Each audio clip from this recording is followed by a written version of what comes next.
The most dangerous weapon the villains in the next show could have used would have been a pair of scissors. Then nobody would have been going anywhere. At number 4, a Toy Story that was light years ahead.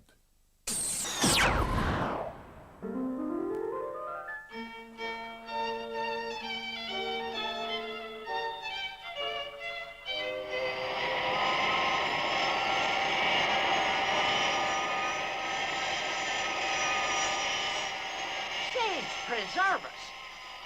Will you take a look at that?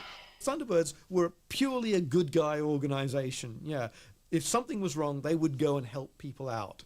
They weren't interested in destroying anything. Yeah, although part of the appeal of the show is the enormous destruction.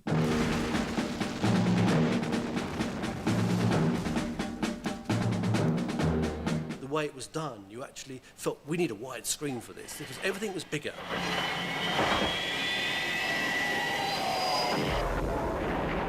Every week it was the Poseidon Adventure or the Towering Inferno.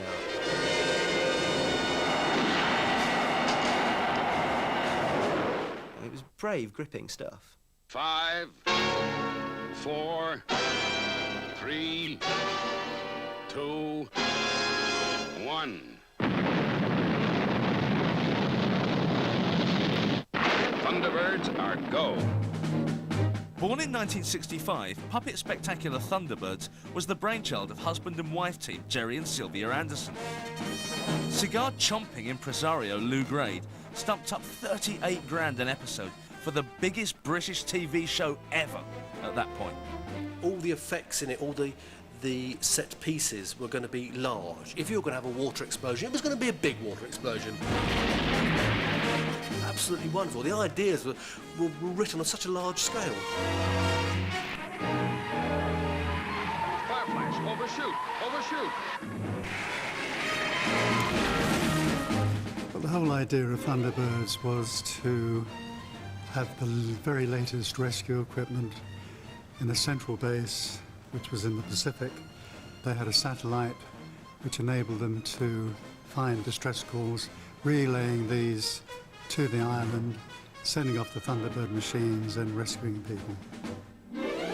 International Rescue consisted of Father Jeff Tracy, his 5 chiselled sons, stuttering specky whiz-kid technician Brains, and the quite frankly gorgeous Tintin.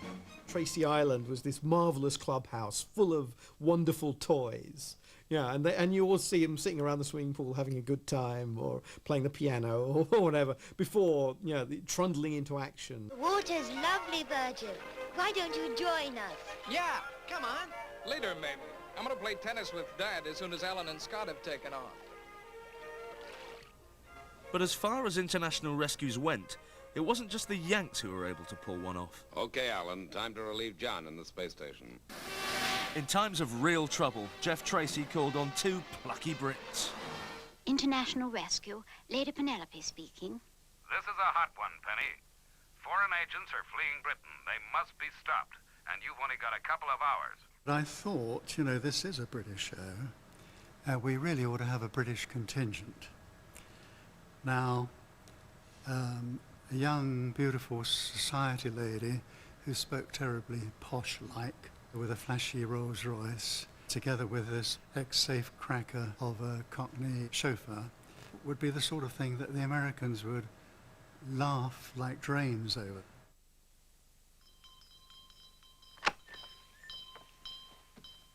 In the first episode, if you see it, when she rings, he comes on and says, "You called, m'lady."